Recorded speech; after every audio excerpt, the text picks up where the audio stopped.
Last వీడియోలో చెప్పాను కదా ఛానల్ డిలీట్ అయ్యింది అని. నిజంగా ఆ రోజు నాకు చాలా బాధ అనిపించింది. ఎందుకంటే నేను నా ఓన్ కంటెంట్ వీడియోస్ పెడుతూ వచ్చాను, ఎవ్వరి వీడియోస్ పెట్టలేదు. అసలు ఛానల్ ఎందుకు డిలీట్ అయ్యిందంటే నేను మ్యూజిక్ అనేది ఆల్బమ్లో మ్యూజిక్ లాంగ్ వీడియోస్కి అయితే పెట్టి అప్లోడ్ చేశాను. అప్పట్లో నాకు అది తెలియదు. అలా కాపీరైట్ లైక్ ఏదో ఒకటి పడి నా ఛానల్ అనేది డిలీట్ అయిపోయిందనమాట.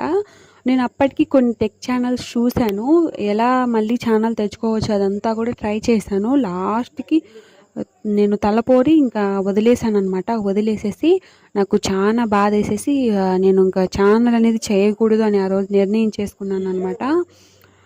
ఇంకా నేను సైలెంట్గా అలాగే ఉండిపోయాను. ఒక 2-3 మంత్స్ అలాగే ఉండిపోయాను అనమాట. మళ్ళీ ఛానల్ అయితే స్టార్ట్ చేయలేదు. నెక్స్ట్ వీడియోస్లో ఇంకా ఏమేమి జరిగింది అనేది కూడా నేను చెప్తాను. ప్లీజ్ ఈ వీడియో నచ్చితే ఒక లైక్ చేయండి. ప్రతి ఒక్కరు